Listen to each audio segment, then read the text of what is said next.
Amigos y amigas de Radio Pichincha, muy buenos días y bienvenidos a su espacio de las Warmis en este lunes 1 de septiembre de 2025. Y ya estamos de regreso en las Warmis y bueno, hemos topado este tema tan importante estas últimas semanas, es acerca del inicio del año lectivo. Hoy ya arrancó también en la Sierra Amazonía, en nuestra capital, y bueno, han existido estos gastos, preocupaciones, tanto de la seguridad de los estudiantes como también del personal docente y administrativo. Lo habíamos mencionado ya, la compra de uniformes y útiles escolares marcó el inicio de clases con estos gastos elevados en algunas instituciones educativas. También tenemos algunas cifras, ¿no? Y es que cerca de 1.7 millones de estudiantes ingresan para completar un ciclo ya de 10 meses, pero 73,000 estudiantes abandonaron el sistema educativo nacional y 120,000 optaron por el modelo público. También queremos mencionarles que en un informe de la plataforma tecnológica Matilda, que también recoge la Unión Nacional de Educadores, la UNE, en su sitio web, afirma que la situación también obedecería a la marcada pobreza que se incrementa en nuestro país, donde 3 de cada 10 ecuatorianos están en una situación económica al límite y de seguir así, pues caerían en la pobreza en los próximos 2 años. Otro dato que se evidenció también es el grave problema de la infraestructura escolar.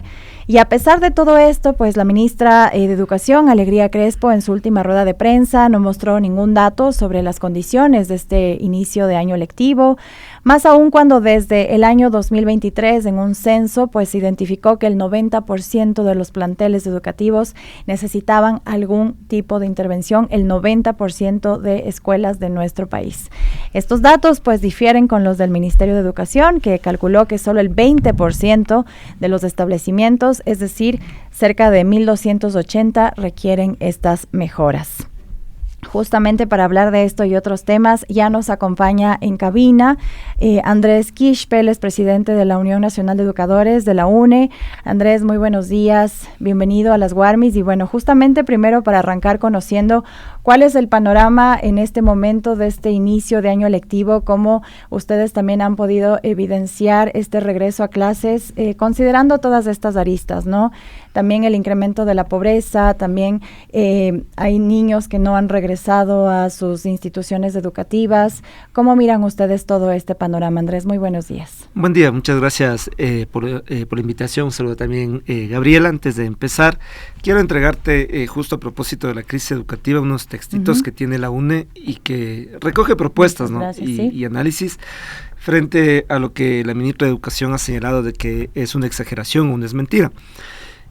Y parto por este tema porque siempre que nuestros guaguas, nuestros jóvenes vuelven a las aulas, se señala eso, de que hay un regreso progresivo o un retorno seguro a las aulas. Y esa visión bien limitada hay que romperla, porque las niñas, los niños, los jóvenes regresan a los espacios educativos. ¿Ya?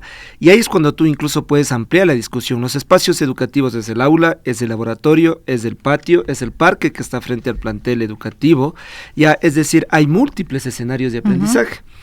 Y lo otro es de que no regresan a ese proceso de enseñanza y aprendizaje solo los estudiantes, regresan las familias, regresan los propios medios de comunicación, regresa la sociedad e incluso la economía se dinamiza, porque cuando tú sales a vacaciones se cierran algunos negocios, etcétera.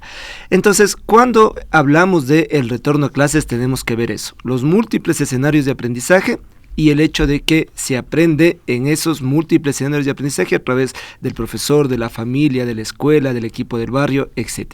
En ese contexto es que la Unión Nacional de Educadores ha señalado que la educación atraviesa una crisis profunda y estructural. ¿Por qué? Porque si hablamos de las familias, entonces vas a entender por qué 120,000 estudiantes han salido de la educación particular a la educación pública. Así es. El propio Banco Mundial emite un último estudio y señala que de cada 10 ecuatorianos, 3 están al límite y se van a sumar a la cadena de pobreza. Entonces, es necesario, por ejemplo, articular un plan de contingencia entre la educación pública y la educación particular. Desde el 2021, si es que se investiga, tú vas a identificar que no se ha publicado la tabla de pensiones. ¿Ya? Y tercero, hay un monopolio, es decir, la educación está dejando de ser un derecho para pasar a ser un privilegio, tanto así que tú tienes un grupo de editoriales que son las que están produciendo los textos escolares para la educación particular, pero también para la educación pública, porque muchas de ellas son las que, o ese grupo son las que participan luego en las licitaciones con el Estado. Entonces tú encuentras que hay un crecimiento de la pobreza y ese crecimiento de la pobreza choca precisamente con aquellos infantes, con aquellos jóvenes que sus padres o madres ya no les pueden sostener en educación particular. ¿Y cuál es justamente este escenario, no? Estos cerca de 120,000 estudiantes que optaron por el modelo público, pero que sí estamos evidenciando que no hay garantías para una calidad educativa en el sector público. Vemos problemas en infraestructura, también vemos problemas. Aquí siempre ha habido esta queja puntual de que son demasiados alumnos por cada curso, por cada docente asignado. ¿Cuáles serían las consecuencias de esto que ya estamos viviendo, de que ya no pueden sostener una educación particular y evidentemente se van a lo público, pero no hay estas garantías? Que se pierde lo que se conoce como calidad educativa. Yo prefiero hablar de buena educación. Así es. Ya, entonces mira, la ministra piensa que todo lo resuelve por decreto el gobierno, entonces no puedes gastar en la lista de útiles más allá del último tercero, un sueldo básico. Pero ¿qué pasa si esa familia tiene 3 estudiantes? Y dentro de esa familia hay un estudiante con NN, una necesidad educativa específica, dislexia, autismo, y incluso ese autismo es medicado. O sea, el profesor tiene que tener materiales extras frente a ese niño y niña. Entonces hay una lista de útiles estandarizada, un poco para decir estoy haciendo gestión y sálvese en los hogares pobres como puedan. Yo ya emití un decreto ministerial que choca con la realidad económica, entonces por eso es que la UNED señala es que hay más publicidad, hay más TikTok que acciones políticas públicas en concreto. No vemos un control, por ejemplo, de los organismos competentes en precisamente no solo ir frente a las pequeñas papelerías, sino ir precisamente a esas grandes empresas que elaboran los textos escolares para ponerle un alto, porque además se ha develado algo en este estudio de mercado, y es de que varias de esas empresas llegan a acuerdos con autoridades educativas de planteles particulares, para decir, compren el texto escolar ahí, les entrego un porcentaje. Ojo que en el Ecuador no hay educación privada. La Constitución no establece, no reconoce educación privada. Lo que el Ecuador reconoce es la educación particular, pública, fiscomisional y municipal. Y en ese contexto es el que se debe elaborar las políticas públicas para el Sistema Nacional Educativo. Y bueno, frente justo a este tema de estas empresas, ¿no?, que están también de alguna manera lucrando en estas épocas en que los padres tienen este gasto, hemos visto, excesivo de los útiles escolares, y frente también a las declaraciones de la ministra, ¿no?, Crespo, de que ella mencionó que esto no puede quedar en la impunidad, de que realizarán las diversas investigaciones con relación a este colegio. Sabemos, lo hemos dicho aquí, del Colegio La Salle, porque tuvimos las denuncias de los padres de familia, y tal vez es solo un caso, ¿no?, frente a varios casos que pueden existir del mismo tema, pero ¿cuál es la lectura de ustedes frente a este tipo de denuncias y de la respuesta ministerial? Porque tal vez no es el primer caso que se denuncia, pero ¿cuál debería ser el accionar correcto de la entidad ministerial? ¿Qué debería proceder en este tipo de casos y qué respuesta estaríamos esperando frente a esto? Bueno, si tú revisas varias declaraciones de los representantes del Ministerio de Educación, ministros, viceministros, ellos reconocen que hay una crisis, pero en general en el país hay una crisis económica, política, social, que se refleja en la educación. Y para entender la propuesta vale señalar 3 datos más. Mira, un representante del Ministerio de Educación dijo, en el país hay 4.500.000 niños y niñas. Y en el sistema educativo están estudiando o están registrados 4 millones. Es facilito colegir que 500.000 o un poco más no lo están. Entonces los datos de la UNE, de la UNICEF, de los medios de comunicación de otros sectores no son falsos. Hay 500.000 niños que no están en las aulas. ¿Dónde están? Trabajando. Ya están reclutados por el narcotráfico, están fuera del país. ¿Dónde están?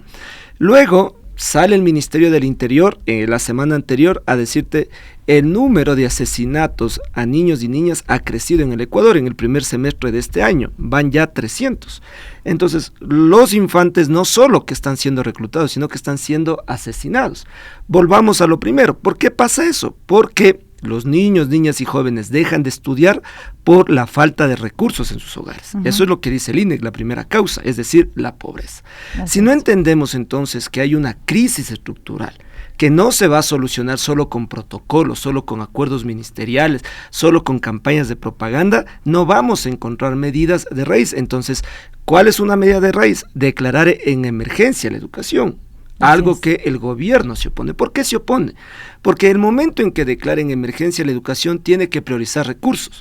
Entonces ya no gasto $6 millones en TikTok en propaganda y envío para medicinas a los hospitales o envío para textos escolares o para un plan de reinserción escolar. Eso es declarar en emergencia la educación, priorizar los recursos de los ecuatorianos, porque no es del primer mandatario ni de la ministra, sino priorizar los ingresos permanentes y no permanentes del presupuesto general del Estado al sistema educativo y el Sistema Nacional de Salud. Es urgente declarar en emergencia. Y Andrés, tú topaste un tema también muy importante en esta época y es esta presunta cooptación, ¿no?, de niños y adolescentes en estas bandas criminales que se han evidenciado en diferentes puntos del país. Ya la ministra también habló del tema de inseguridad, del cual están también viviendo los docentes. Ella dio cifras, ¿no? 119 denuncias de extorsiones a docentes, también dijo 108 solicitudes de traspaso de docentes a otros sitios por el miedo también y la inseguridad, y sobre todo en esta zona de Guayaquil, ¿no? También, ¿cuál es la lectura de ustedes frente a toda la inseguridad que está rondando las instituciones educativas? Que aquí siempre lo hemos tratado del tema de que se supone son los espacios más seguros para nuestros niños y niñas, pero que ahora estamos viendo que también les invade la inseguridad. Ella también lo mencionó en una declaración a un medio de que si de ser el caso, de ser necesario, la policía podría intervenir al interior de una institución educativa en caso de que se dé este tema vinculado a temas de las bandas criminales. ¿Cómo miran ustedes también este escenario de inseguridad en la educación en el país? Mira, ese es otro enfoque que hay que romper desde el punto de vista pedagógico, académico, político, social, como lo quieran llamar diferentes sectores, y es pensar que seguridad es solo que no te roben al interior o al exterior del plantel educativo.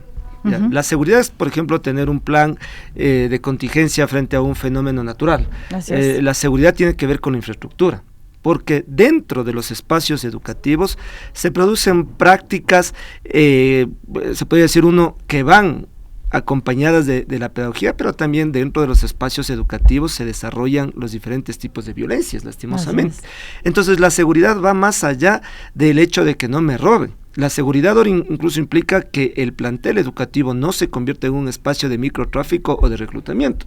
En ese contexto donde el Ecuador es uno de los países más violentos de nuestra región, por no decir el primero, ya las escuelas no están aisladas, no son islas. Entonces en las escuelas se reproducen las inequidades sociales, en las escuelas se reproducen todos los fenómenos de pobreza, de desigualdad, de violencias que hay en el país, por lo cual necesitamos un plan de seguridad que dure los 200 días que dure el año lectivo. Ese plan de seguridad tiene que enfrentar el ciberacoso, por ejemplo. Ese plan de seguridad tiene que identificar con políticas públicas, con financiamiento, porque no se trata, insisto, solo de protocolos, las alertas de suicidios que no están consumados, que el Estado las tiene identificado en la juventud. Ya, ese plan de seguridad que dure los 200 días del año lectivo tiene que cubrir al transporte escolar. Porque no se trata de decir solo regresen de manera escalonada. Hoy empezamos con educación inicial hasta llegar a básica y bachillerato, y el 3 de septiembre ya todos están en clases. Hay un tema que no se está debatiendo en el Ecuador y es el derecho a la permanencia en la educación. El derecho constitucional no solo te dice bienvenido a la universidad, al colegio, a la escuela. El derecho constitucional también implica la permanencia, y la permanencia significa espacios educativos libres de violencia, espacios educativos con contenidos actualizados. Por ejemplo, ¿qué estamos haciendo para enfrentar la narcocultura? No hay nada.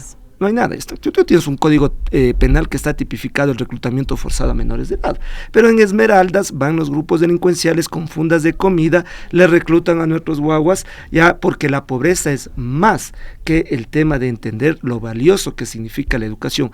Eso es tener un plan de seguridad que dure los 200 días del año lectivo, es decir, es global, no solo implica retornar de manera escalonada o que por los 3 o las primeras semanas la policía se ubique fuera del plantel, que de paso la policía puede ingresar a los planteles educativos cuando la autoridad lo solicita, pero la policía no siempre va a estar al interior de los planteles, porque no son cuarteles las escuelas y los colegios. La mejor salida para los procesos de inseguridad es vincular educación-trabajo, por ejemplo. Y Andrés, tú también topaste un tema muy central, mencionabas, ¿no?, que no se está haciendo algo en gran medida por el tema del ciberacoso, también la violencia que hemos visto recientemente, incluso entre estudiantes, ¿no?, entre compañeros. Esto es muy lamentable. Vimos un caso muy lamentable, esto en Esmeraldas, de que un compañero perdió la vida atacado por otro, creo que era por un celular. También vimos aquí un caso de 2 adolescentes que estaban en un momento de agresión en un parque de aquí de la capital.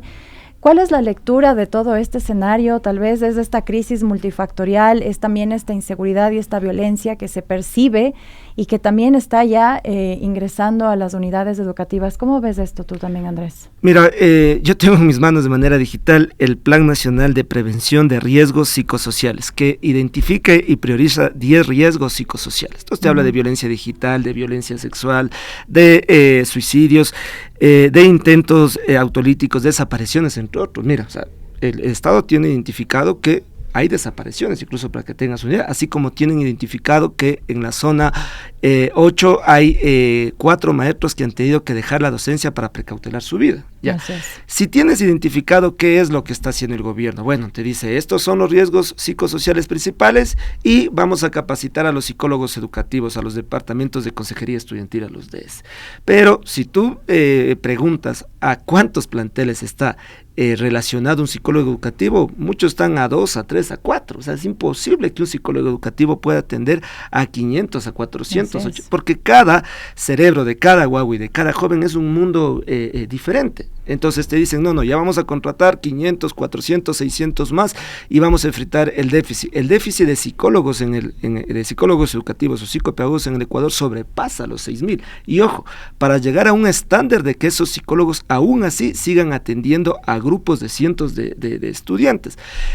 ¿Qué requiere entonces esos problemas de violencia a través de las redes, digital, física o los diferentes tipos? ¿Qué requiere? Políticas públicas, ya políticas sociales o de prevención con el respectivo financiamiento. Tú no le vas a decir, por ejemplo, a un niño o a una niña que se dejó reclutar por el narcotráfico, por favor vuelve al aula.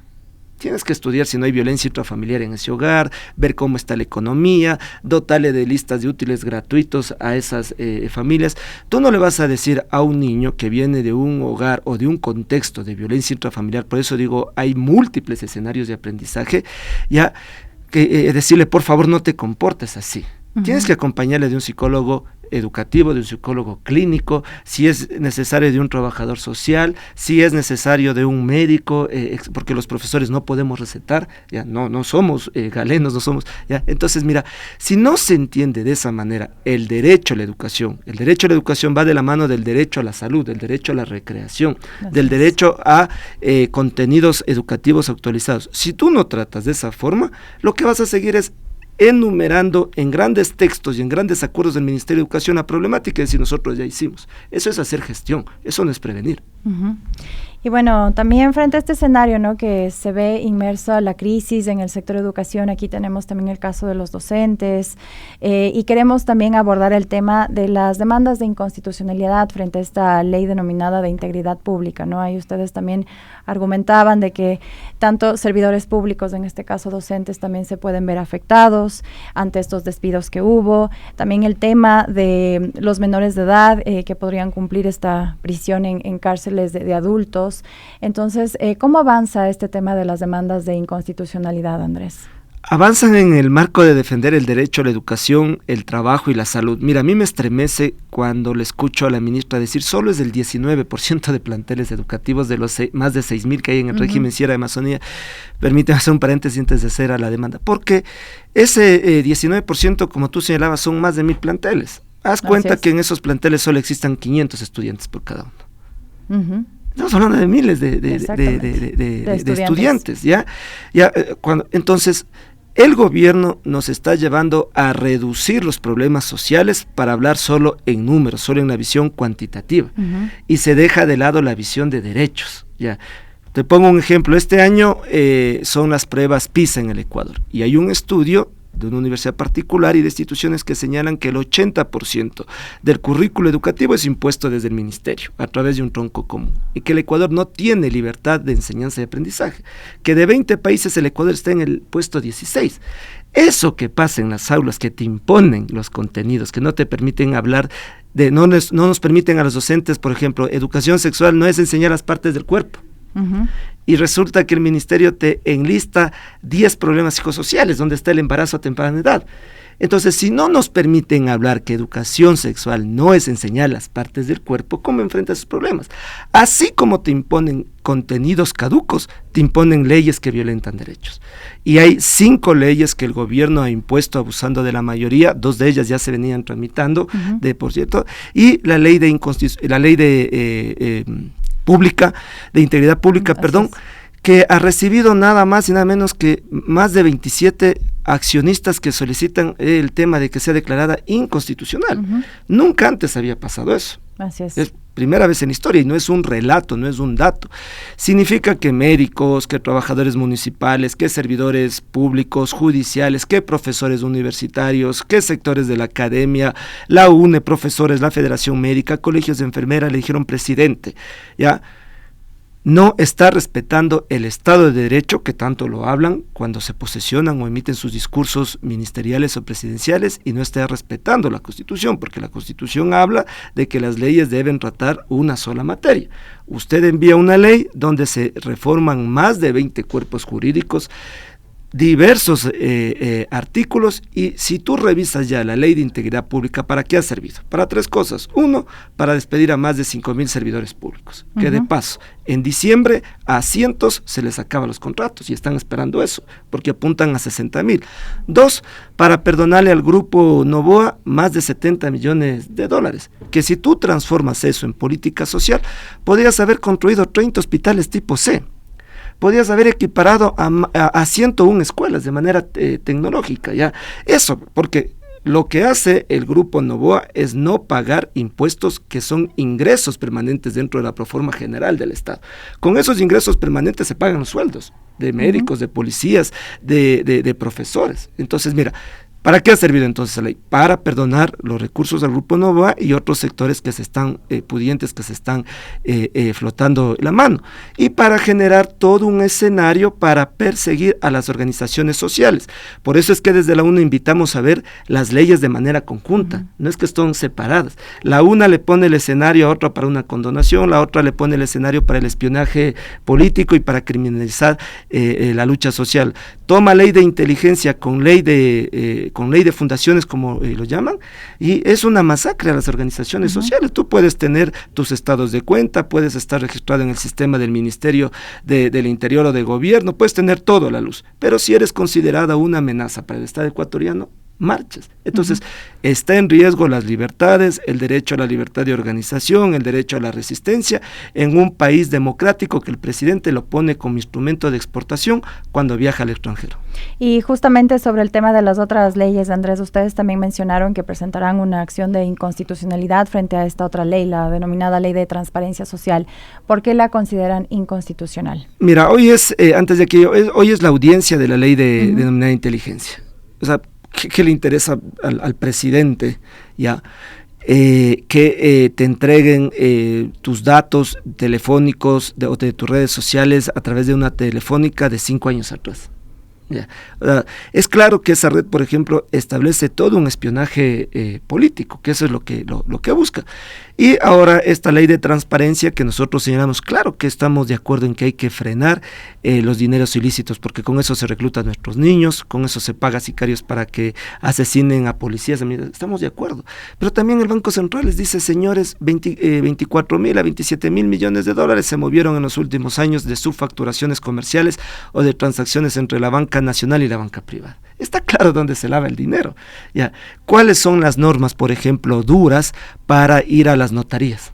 Ya, donde se emiten todos los temas para las propiedades de los narcotráficos, o dónde están las normas duras para los registros de propiedad. Ya. O sea, no, tú no tienes, o para la propia banca, porque si tú recuerdas, en junio o julio de este año se aprobó ya una ley para lo que significa enfrentar el lavado de dinero. Ahora resulta que con esta nueva ley de transparencia de fundaciones, como se la conoce, la UAFER va al centro de inteligencia, y la UAFER no tiene control político, tiene un manejo directo desde la presidencia, es decir, más allá de lo que puede hacer la UAFER, está claro que si una organización sale a una marcha, y esa marcha es sostenida en ingresos de sus afiliados, ya el Estado te puede decir tranquilamente, usted no ha justificado eso, esa movilización fue hecha con el narcotráfico. Pero aquí quienes lavan dinero son los grandes sectores de la banca, o ya nos olvidamos del caso León de Troya, creo que parece que era, o de los diferentes sectores donde sectores de la banca estaban comprometidos con el lavado de dinero. ¿Qué te dice la UAFER? Menos del 1% ya de dinero ilícito se ha identificado en organizaciones que no tienen personería jurídica. Está allá en los y ahí tú no encuentras. Por eso es que la UNE va a presentar en los próximos días de esta semana la demanda de inconstitucionalidad a la denominada ley de fundaciones. Ojo, que no nos oponemos a que se enfrente el lavado de dinero, pero el Estado tiene que ir donde se lava dinero, donde aquellos que defendemos nuestros derechos, como es de la educación, a la salud y al trabajo. Bueno, Andrés, también la semana pasada varios dirigentes sociales, sindicales, algunos de ustedes también denunciaron este presunto acoso, este presunto también seguimiento por parte del gobierno, esto tras haberse publicado estos chats de los celulares de los policías que también presuntamente habrán ingresado para investigar al dirigente indígena Leonidas Issa, y tras esto ustedes también han mencionado que van a presentar a organismos internacionales como la CIDH también es una demanda, ¿no?, frente a esta situación. ¿Cómo avanza esto? ¿Cuál es también el panorama de ustedes que ven también que buscan frente a este pedido a la CIDH? Bueno, primero señalar de que hay un proceso de persecución a dirigentes sociales, populares y sus organizaciones que puede estar tomando fuerza en estos momentos por todas las leyes que está ejecutando el gobierno de Noboa, pero que no es nuevo, ¿no? De lo que uno puede conocer en las evidencias que presentó el movimiento indígena de Cotopaxi y el MIG. Esto viene desde el gobierno de Lazo, desde el gobierno de Lenin Moreno, utilizar a policías para hacerse pasar por periodistas o por dirigentes sociales. Entonces, vemos que en general el Estado y estos tres gobiernos neoliberales han tenido como enemigo no a la delincuencia, sino a los grupos sociales que no comparten con su política que responde al FMI, y esto no es solo una consigna. Revisa la página 68 o 69 del documento actualizado entre el FMI y el gobierno de Noboa, y tú vas a encontrar que en esas páginas te señalan que hay que detener ya la contratación de servidores públicos, que hay que desvincularlos, que hay que lanzarlos a las calles. Y ojo, la carta de intención que el Ecuador firma con el FMI, no es que el FMI le dice, señores, firmen esto. No. El Ecuador, el gobierno redacta y le entrega al FMI. Entonces, es decir, el propio presidente Noboa ya nos puso la soga al cuello a los ecuatorianos entregando una carta de ese compromiso en donde se habla de una auditoría al IES, por ejemplo. ¿Qué nos van a decir en esa auditoría? Que no hay que pagar la deuda, ya no han descartado el tema de elevar la edad de jubilación, porque esa fue la primera derrota que el gobierno tuvo en este proceso. Recordarás que en la ley de integridad pública planteaban que si quieres someterte a la compensación económica por concepto de jubilación voluntaria, tenías que llegar a los 70 años, podías jubilarte a los 65, y vuelven a cometer una inconstitucionalidad retornando ese derecho en la ley de áreas protegidas. Ya, entonces los enemigos no son la delincuencia, los que reclutan a los niños, los sicarios del narcotráfico, quienes lavan dinero, sino las organizaciones sociales. La persecución a Leonidas Issa, con quien nos solidarizamos, expresa eso.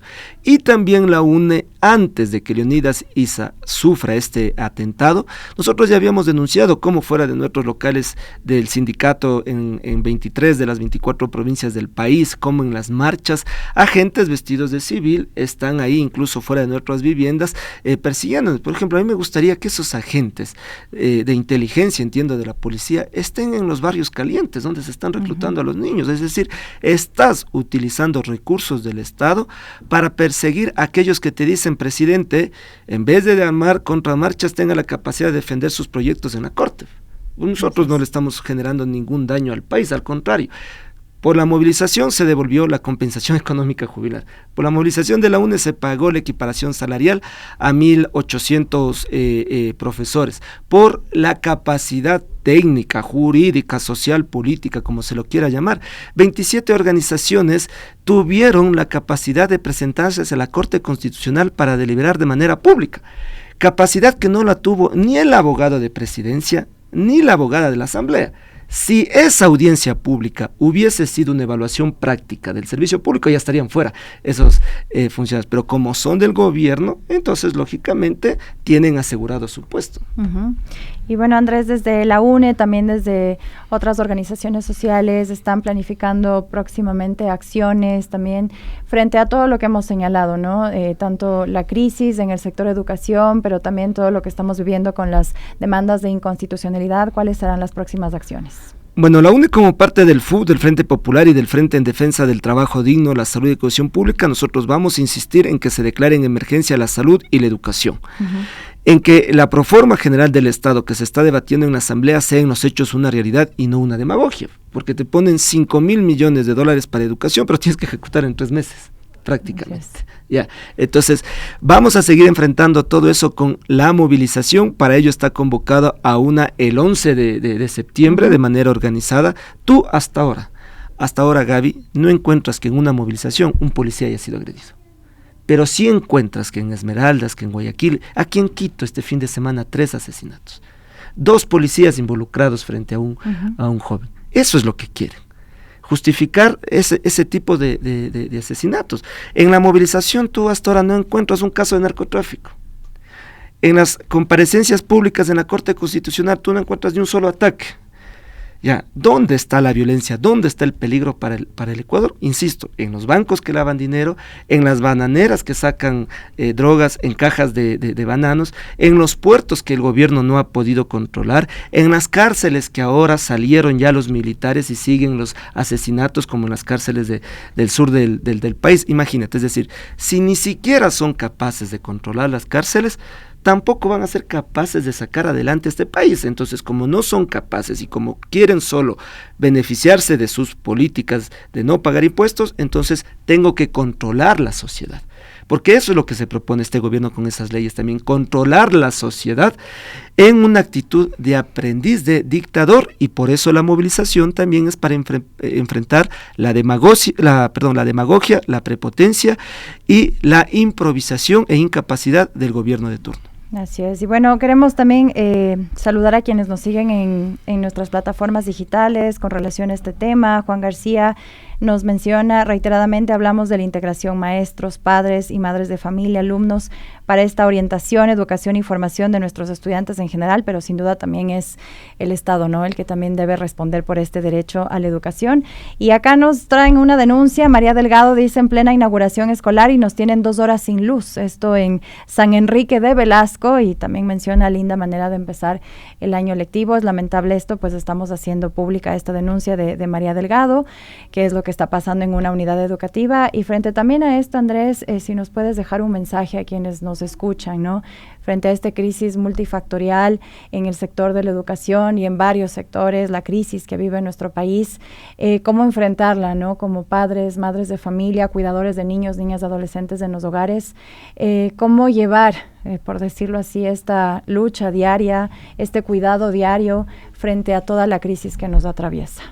Bueno, primero expresando mi saludo a las madres, a los padres, a nuestros estudiantes, niños, niñas, jóvenes, por el retorno a clases, por los esfuerzos en adquirir la lista de útiles, los uniformes y todo lo demás, y frente al crecimiento que señalábamos de la pobreza. Segundo, entendiendo que el derecho a la educación lo ejecutan, lo garantizan, lo sostienen las familias. Y un ejemplo así muy concreto, en época de pandemia, si papá y mamá no pagaban el internet, no se conectaban con el profesor. Si el profesor no pagaba la internet, no se conectaba con los estudiantes. Siempre el derecho a la educación lo han sostenido los pueblos. porque los estados, los presidentes, lo que tienen como visión es distribuir los recursos económicos, imponernos ciertas políticas que desactualizan los conocimientos. Entonces, en ese contexto, mi invitación a los padres de familia, a las madres de familia, a los estudiantes, es a seguir fortaleciendo una buena educación. Y una buena educación se fortalece, sí, con textos educativos actualizados. Mira, retornamos a clases con los textos de inglés en plataforma, en digital.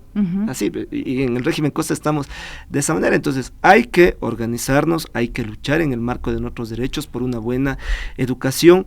Ni el profesor es inspector del padre de familia, ni el padre de familia es inspector del docente. Eso rompe el tejido social de la escuela. Entonces, mi invitación también a construir un tejido social que nos permita defender la escuela pública, su presupuesto, contenidos educativos actualizados, espacios educativos libres de violencia. Y si me preguntas cuál es la salida, yo me adelanto a decirte una salida fuerte. No cabe solo enfrentarle a Novoa su política neoliberal, hay que reemplazarlo.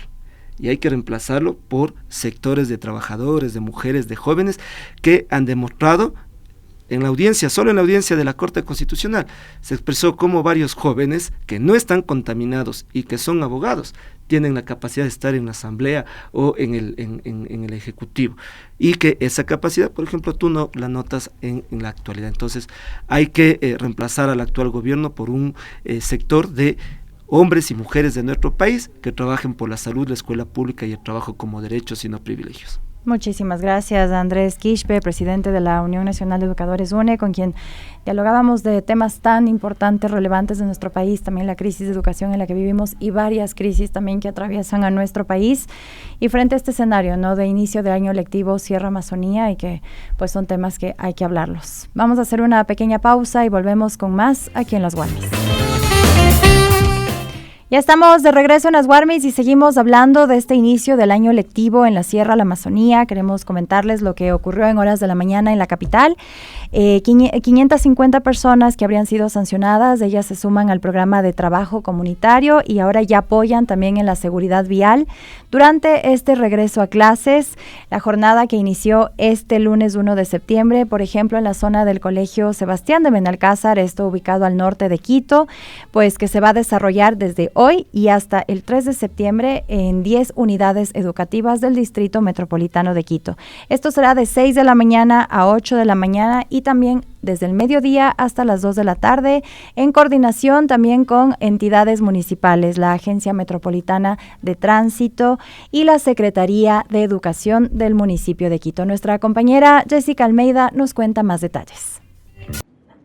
Amigos de Radio Pichincha, ¿cómo están? Buenos días, así es, estamos afuera de la unidad municipal Benalcázar porque el día de hoy van a iniciar clases tanto los niños de la Sierra como de la Amazonía, pero les comento que 550 personas sancionadas que se han acogido al voluntariado van a cumplir horas aquí apoyando a la seguridad vial y más gestiones. Para eso estamos con Gustavo Chiriboga, supervisor metropolitano de la AMC, y vamos a comenzar preguntándole cómo está esta iniciativa, cómo inició. Buenos días. Bueno, muy buenos días, muchas gracias por todos.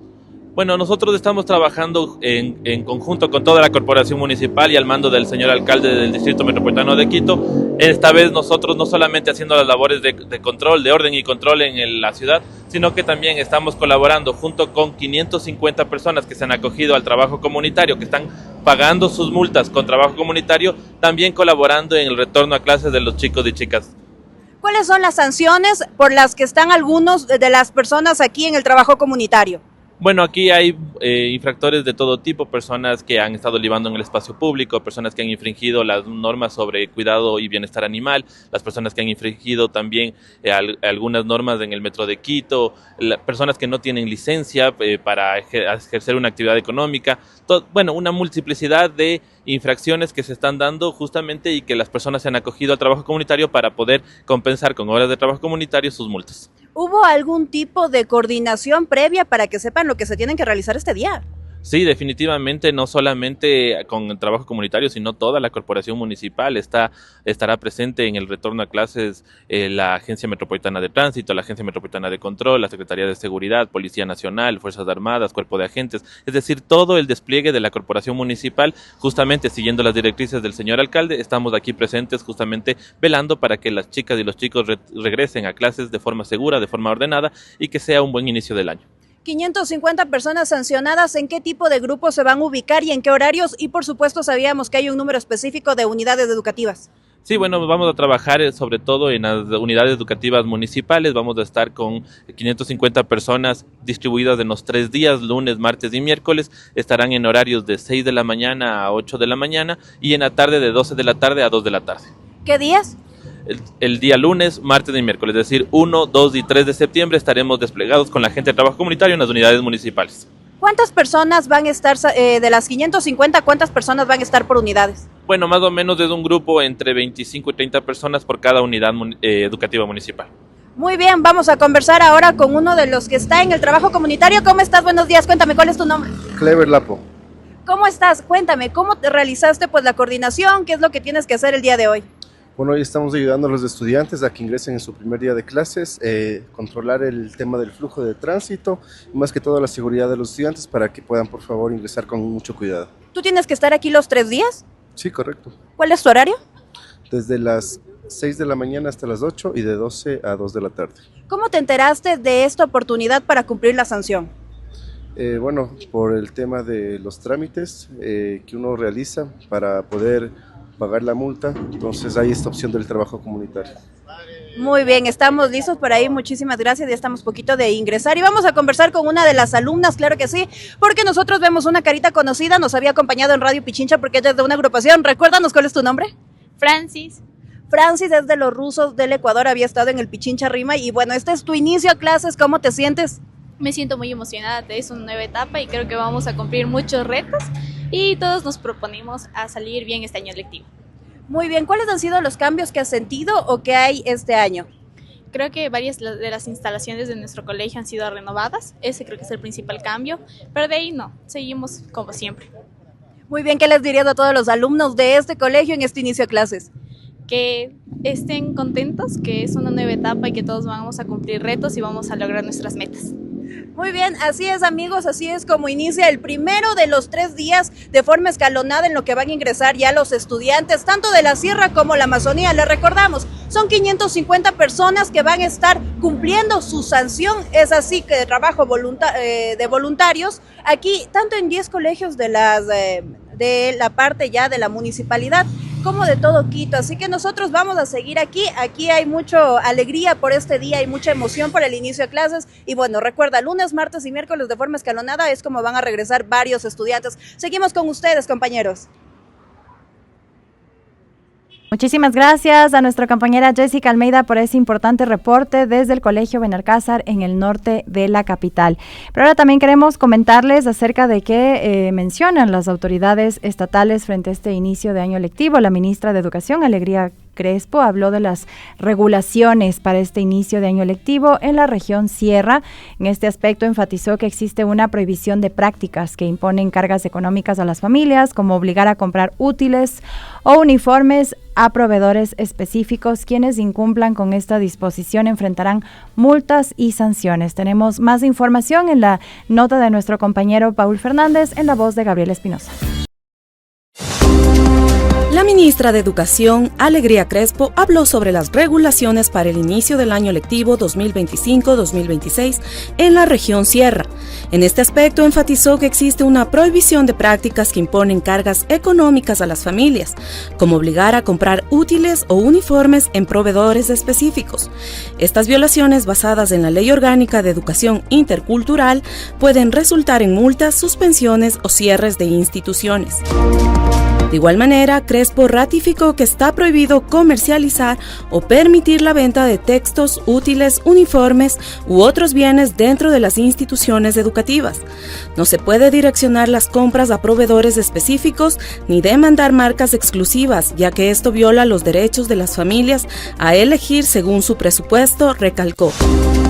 Asimismo, manifestó que las listas de útiles deben ser básicas y voluntarias en parte, promoviendo la reutilización de materiales del año anterior. En este contexto, aseguró que el artículo 140 del Reglamento General a la LOEI prohíbe demandar materiales para fines administrativos no educativos y obliga a las instituciones a respetar la provisión estatal de recursos.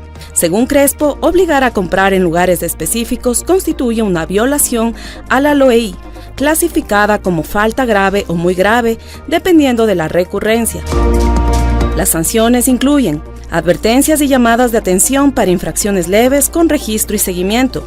Multas económicas. Según el reglamento general, las multas se determinarán según la gravedad, pudiendo ascender a valores proporcionales al impacto económico causado, alineado con sanciones administrativas bajo la LOEI. Suspensión temporal hasta 30 días por faltas graves con actividades correctivas y cierre definitivo o revocación de autorización para reincidencias o faltas muy graves con prohibición de 2 años para los responsables de abrir nuevas instituciones. Tomado de la web de Radio Pichincha, reportó para Punto Noticias Gabriela Espinosa. Muchísimas gracias a nuestros compañeros por ese importante reporte y ahora queremos comentarles que la unidad educativa Emaús está ubicado en el sector de la Pío 12 al sur de la capital. Dio inicio a su año lectivo con una emotiva ceremonia de inauguración. Mañana también tendrán ceremonia los estudiantes de la escuela y también el miércoles darán inicio a a las otras clases. Nuestra compañera Ana Isabel Rodríguez nos trae más detalles. Amigos, amigas de las Guarmis, tengan ustedes muy buenos días. Nos encontramos en los exteriores de la unidad educativa Emaús, acá en la Pío 12, en donde en este momento se acabó el acto de inauguración del bachillerato también y de básica superior, que fueron las estudiantes que fueron convocados en este primer día del año escolar. Para mañana se contará con la presencia de la escuela y el día miércoles ya todos los estudiantes tendrán que asistir a ya dar el inicio a este año escolar 2025.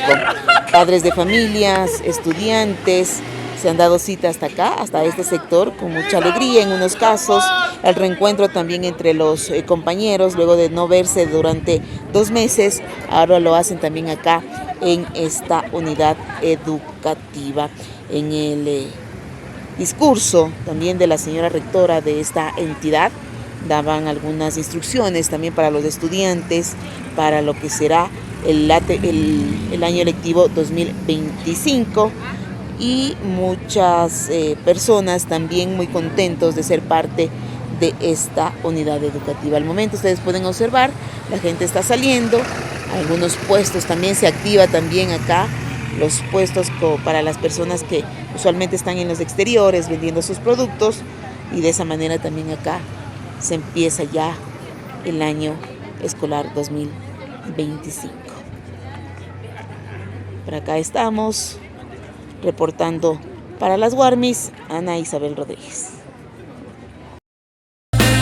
Muchísimas gracias a nuestra compañera Ana Isabel Rodríguez por ese reporte del inicio de clases. Acá queremos también saludar, ya lo hicimos, a Juan García, que también nos dice: excelente la iniciativa del municipio de Quito, orientando esta integración para seguridad educativa en la capital. Vamos a hacer una pequeña pausa y volvemos con más aquí en las Guarmis. Bueno, no, me dicen que podemos seguir, así que seguimos hablando del inicio de clases. Y bueno, queremos comentarles también del expreso escolar. Esto también impulsado por el municipio capitalino.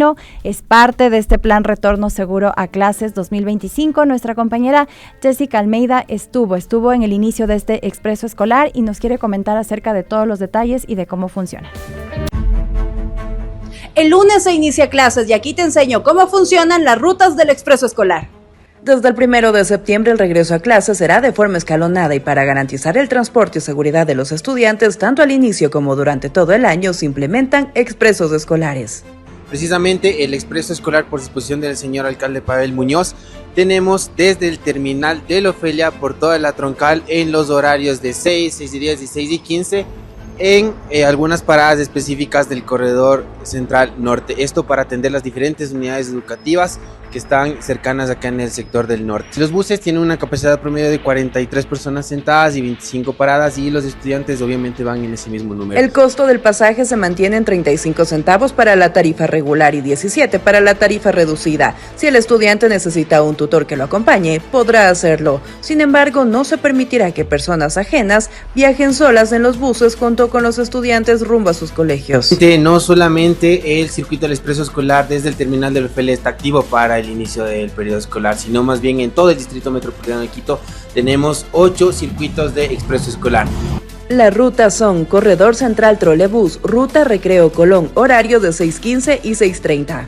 Corredor Central Trolebús, Ruta Quitumbe Colón, horarios 6:05 y 6:15. Corredor Oriental Ecovía, Ruta Río Coca, Playón de la Marín, horarios 6:15 y 6:30.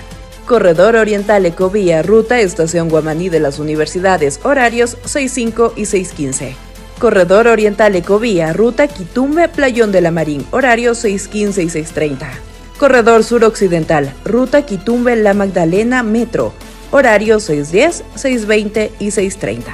Corredor Central Norte, Ruta Ofelia Playón de la Marín, horarios 6, 6:10 y 6:15. Corredor Central Norte, Ruta Ofelia Colegio María Angélica Hidrobo, horarios 6:15 y 6:30. Y es que con estas rutas que omiten paradas innecesarias para dejar a los estudiantes lo más cerca posible de sus establecimientos, los jóvenes reducen también su tiempo de viaje. Pues más o menos, ¿qué tiempo se hacía? Solo aquí ya hemos pasado 2 colegios. ¿Qué tiempo se recorría desde la Ofelia acá? Bueno, esta es una de las paradas del expreso escolar, es la Florida de la Troncal Central Norte. Tenemos cerca la unidad educativa de la FAE y este es el sentido de los expresos escolares. Más o menos los estudiantes en aproximadamente 5 o 7 minutos ya están en sus instituciones educativas y eso hace que cumplan con los horarios de ingreso de sus establecimientos. De esta manera los estudiantes tienen un recorrido seguro, pero también se hace el llamado a la ciudadanía para respetar las unidades y los horarios. El expreso escolar beneficia indudablemente a toda la población estudiantil y esto de manera coordinada hacemos también que se transporten de una manera segura, eficiente y lo que más queremos también es en condiciones óptimas de la calidad de servicio de transporte público. Informó para Radio Pichincha, Jessica Almeida.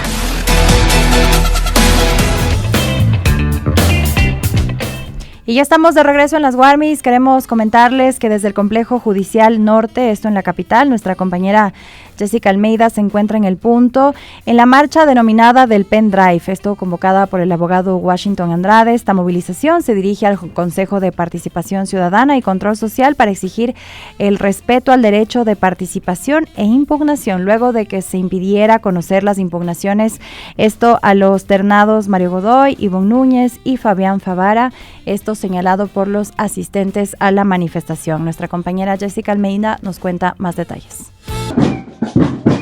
Amigos de Radio Pichincha, ¿cómo están? Muy buenos días. Estamos en vivo aquí a las afueras del Complejo Judicial Norte, porque se va a realizar ya lo que es la marcha del Pendrive, convocada por el abogado Washington Andrade, con rumbo al Consejo de Participación Ciudadana y Control Social. Los manifestantes aseguran que esta movilización busca defender la independencia judicial, luego de que varias impugnaciones contra algunos de los postulantes a vocales del Consejo de la Judicatura fueran rechazadas. Entre estas impugnaciones se encontraban las presentadas contra Mario Godoy, vinculado al caso Pendrive, en el que se le acusaba de haber entregado un dispositivo a la jueza Nubia Vera para influir en un fallo contra la entonces vicepresidenta Verónica Abad.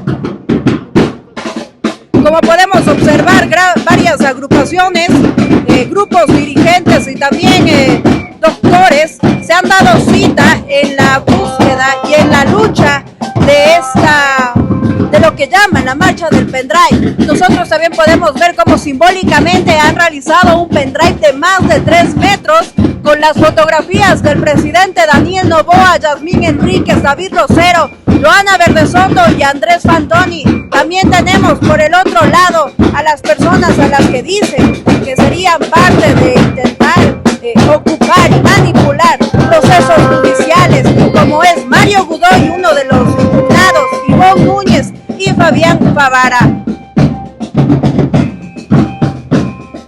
Globos negros, tambores y por supuesto bubucelas y banderas del Ecuador es lo que se encuentra aquí. Esto para manifestar y como les comento, estamos aquí, vamos a recorrer la avenida Amazonas rumbo al Consejo de Participación Ciudadana para presentar una acción para que se pueda hacer ya lo que es el proceso en contra de estas impugnaciones.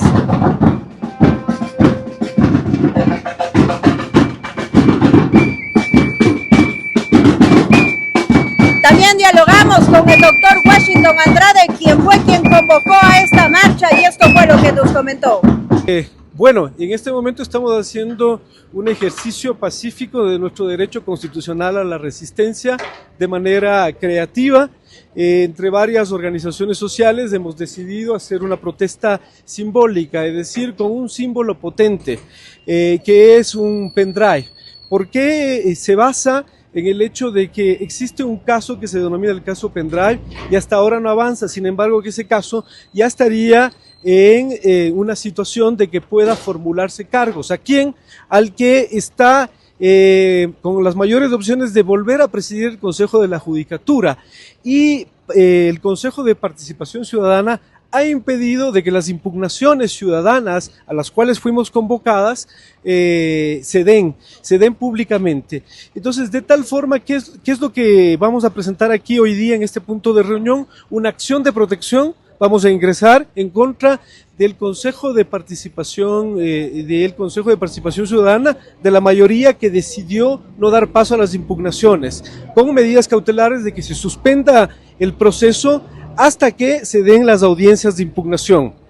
En virtud de eso, vamos a hacer esta marcha pacífica, creativa, para efectos de concurrir también luego al Consejo de Participación Ciudadana, pasando por la Corte Nacional.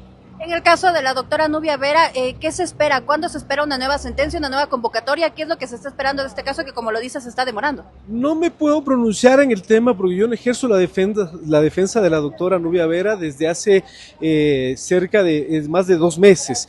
Entiendo que ella tiene su abogado. Este tema tiene que ver con una iniciativa ciudadana, lo que sí, por haber participado en el caso pendrive, conozco de los detalles, evidentemente porque todavía es reservada, no puedo decirlos, pero tanto el doctor Wilson Toainga como quien habla, sabemos de que ese caso está para formularse cargos, y eso es realmente lo que nos preocupa. Por eso es que hemos hecho esta obra de arte artesanal protesta, para que sea un símbolo de esta lucha, de esta exigencia de transparencia, y de que no queden en la impunidad, y de que quienes están involucrados en ese caso no vayan a presidir el Consejo de la Judicatura. Eso es todo lo que les podemos informar por el momento aquí desde la Avenida Amazonas, pero continuamos con ustedes y enseguida les traemos más información. Muchísimas gracias a nuestra compañera Jessica Almeida. Y bueno, queremos hablar de un tema que conmocionó al país este fin de semana. Esta noticia lamentable de una presunta ejecución extrajudicial que se habría producido esto en el sector de Cotocollao, al norte de nuestra capital, este pasado sábado 30 de agosto. De acuerdo a versiones de prensa, 2 uniformados habrían disparado al joven Brian Flores, quien con apenas 26 años murió en este sector de la capital. Según uno de los primeros reportes de la Dirección Nacional de Investigación de Delitos contra la Vida, la DINASEP, este hecho ocurrió en el pasaje Juan Acaso y calle Juan Garzón. El informe se observa que la víctima presentaba 2 heridas de bala en la región torácica del costado derecho. Durante la inspección se levantaron varios indicios, entre ellos 5 vainas, un cartucho, un arete y 2 vehículos. En cuanto a los presuntos responsables, se menciona a Joel Stevens NN y Kevin Alexander CC, ambos de 25 y 26 años respectivamente, servidores policiales en servicio activo, y ambos ya fueron aprehendidos, también ya tienen prisión preventiva en este momento. Un amigo de la víctima indicó que Flores relató cómo el occiso compartía junto a varios amigos en un vehículo cuando fueron impactados por otro vehículo. Posteriormente, personas con uniforme policial descendieron de un auto Volkswagen, marca Volkswagen, y dispararon contra la víctima. Tras el ataque, Flores condujo hasta la clínica Cotocollao, donde perdió el conocimiento. Posteriormente ya fue declarado fallecido por los médicos de turno a esa hora, y a las 11:23 la Policía Nacional emitió un comunicado rechazando cualquier acto violento y asegurando que se realizarán las investigaciones del caso. Pero esto es lo lamentable, ¿no? ¿Cómo es posible que sean los servidores policiales de quienes en este momento, frente a la crisis de seguridad que vivimos, depende nuestra integridad, depende incluso nuestras vidas, sean ellos también quienes atenten contra la vida de un civil, de un ciudadano, de un joven en este caso? Es lamentable lo que estamos viendo, es lamentable que también por estas, tal vez, las decisiones desde el Estado, estas nuevas leyes que ya presentan tantas demandas de inconstitucionalidad, sea eso lo que la gente también teme, ¿no? Que sean estas leyes las que ampare este tipo de accionar. Y es lo que todos tememos, ¿no? Que estemos tan vulnerables frente a quienes se supone también deben darnos seguridad, brindarnos seguridad. Es lamentable lo que estamos viviendo, también nos solidarizamos con la familia de este joven y esperamos pues que las diligencias, las investigaciones continúen con la celeridad del caso. Estamos hablando de un presunto homicidio y presuntamente por 2 servidores policiales, así que no es cualquier crimen, de hecho ninguno lo es frente a la crisis de seguridad en la que vivimos, de inseguridad en la que vivimos, así que es un llamado de atención y también es lamentable que hechos así sigan ocurriendo en nuestro país. Y bueno, también queremos comentarles que nos viene una denuncia, esto es desde nuestro sector, se habría producido un atropellamiento, esto en la calle Coruña, en las intersecciones Salazar y Lugo. Aquí una ciudadana nos menciona que los autos pasan a grandes velocidades y esta es una zona residencial realmente y aquí las personas circulan por esta zona. Esta también menciona que son 4 vías las que confluyen en este punto de La Coruña y que es muy peligroso el cruce, que tampoco hay como la señalización correcta en esta zona para que las personas puedan transitar. Es un llamado también a las autoridades y es lamentable que esté ocurriendo este hecho. Se trataría de una pareja que fue atropellada en este punto. Tendremos más información más adelante, pero es lo que les podemos informar que está ocurriendo en nuestra zona de La Floresta, en las calles Coruña e intersección de Salazar y Lugo. Y también es un llamado a quienes circulan también por esta zona, que sí, si bien es cierto es una recta, hay que tomar en cuenta que es una zona residencial, también está dentro del casco urbano, no se puede circular más allá de los 50 kilómetros por hora. Pese a ello, hemos visto que hay vehículos que sí, sin duda, pues atraviesan a altas velocidades y esto puede generar este tipo de siniestros, ¿no? Y de accidentes y que no tengamos que lamentar justamente estos hechos. Y bueno, ahora queremos comentarles también cifras alarmantes hablando acerca de esta crisis de inseguridad, ¿no? 336 menores de edad fueron asesinados en nuestro país en los primeros 7 meses ya de este año. Entre las víctimas se encuentran incluso bebés que fueron asesinados en ataques armados ocurrido principalmente en las provincias de Guayas, Manabí, El Oro, Los Ríos y Chimborazo. Nuestro compañero Edison Paucar nos trae más detalles acerca de esta noticia. Los índices de violencia contra menores de edad crecen en Ecuador. Entre enero y julio de 2025, los homicidios intencionales de niños, niñas y adolescentes alcanzaron los 336 casos según datos del Ministerio del Interior. La cifra representa un incremento del 51% frente a los 222 homicidios que se registraron en el mismo periodo de 2024. Los adolescentes de entre 15 y 17 años son los que más casos representan, con un total de 268 víctimas. Le siguen los niños de entre 10 y 14 años con 40 casos. En tercer lugar están los niños de entre 3 y 9 años con 15 casos y luego hay 13 casos de asesinatos contra bebés entre 0 y 2 años. Los 336 casos de asesinatos contra menores de edad son parte de los 5.268 homicidios intencionales que se han registrado en Ecuador contra ciudadanos de diferentes edades en los primeros 7 meses de 2025, la cifra más alta en la historia del Ecuador en este periodo de tiempo. Entre las víctimas se encuentran bebés que murieron en ataques armados ocurridos en las provincias de Guayas, Manabí, El Oro, Los Ríos y Chimborazo, hechos que conmocionaron a la comunidad. Por ejemplo, el 18 de enero de 2025 en la ciudad costera de Manta, sicarios asesinaron a Jesús Adrián Pibanque de 27 años, a Jimmy Bailón de 50 años y a Jimmy Mero Bailón de apenas 4 meses de edad. Por ello su madre, Fiorella Bailón, le dedicó unas palabras a su hijo. Así en su cuenta de Facebook indicó que ahora solo le quedan los recuerdos de él y sus fotografías. Mientras que el jueves 13 de febrero de 2025, una bebé de 1 año y 6 meses y su padrastro de 23 años fueron asesinados por sicarios. El hecho se dio en el cantón fronterizo de Huaquillas, en la provincia sureña del Oro. Para Radio Pichincha, Edison Paucar.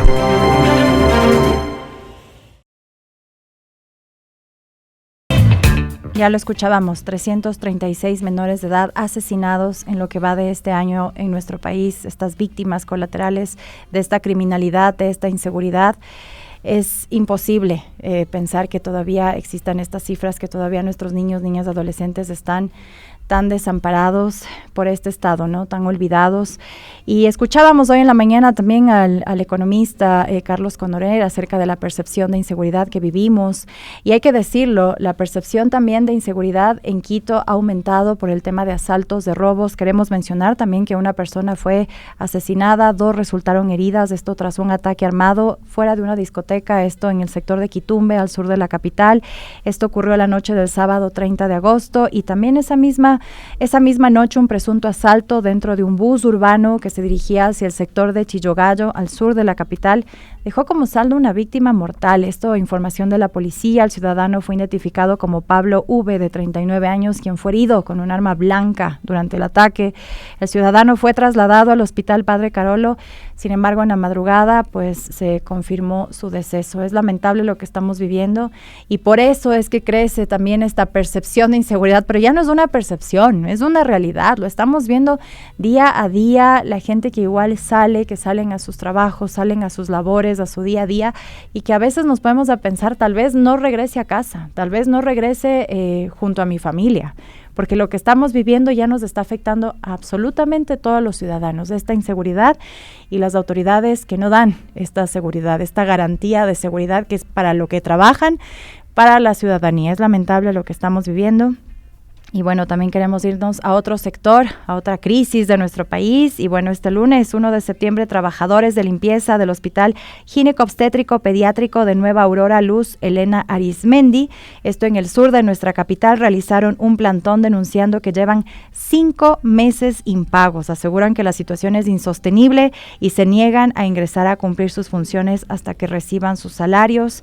Que mencionan, si no nos pagan, no hay trabajo. Y es que sí, lamentablemente estas personas han sostenido con sus trabajos impagos meses, también todavía las labores, ¿no?, que le corresponde a estos hospitales, que le corresponde al Ministerio de Salud, y que no hay una respuesta. Y sí, hay que decirlo, no pueden seguir trabajando gratis, por así decirlo, porque ellos tampoco tienen dinero para ya sostener sus familias, también sus gastos. Es lamentable lo que seguimos viendo día a día, y pese a eso las autoridades continúan insistiendo en que no hay una crisis en salud, en que no hay crisis de educación, no hay crisis de inseguridad, y así mantienen su relato. Y nosotros aquí escuchando las denuncias ciudadanas todos los días, es lo que nos duele ver cómo estamos viviendo hoy en día en nuestro país. Queremos también saludar a quienes estuvieron conectados durante toda la transmisión en línea. Un saludo también a CIO, también mencionaba por la entrevista al expresidente en la mañana, agradece también esa entrevista. Juan García también siempre que está contestando también a nuestras denuncias, y él mencionaba acerca del crimen de este joven y de los posibles 2 policías vinculados, los responsables, según pues estaban también en un estado etílico. Eso también le corresponderá a las autoridades investigar cómo fueron los hechos de este crimen. Con esto cerramos por hoy las Guarmis. Ustedes sigan conectados a la señal de Radio Pichincha, y con las Guarmis hasta mañana.